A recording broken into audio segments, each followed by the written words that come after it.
This is Luna, and I'm gonna show you how to make something of paper. You need a notebook of this size, a paper of this size, and then you're gonna start like this. Bring it inside like this. Leave a little outside like this. Good, like this.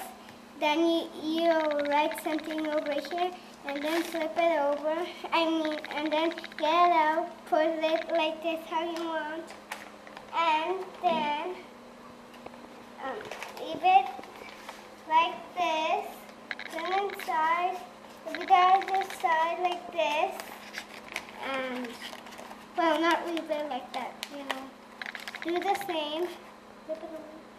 Right, the other thing that you want is it's too short over there. And go like this, a square, and then you could write something.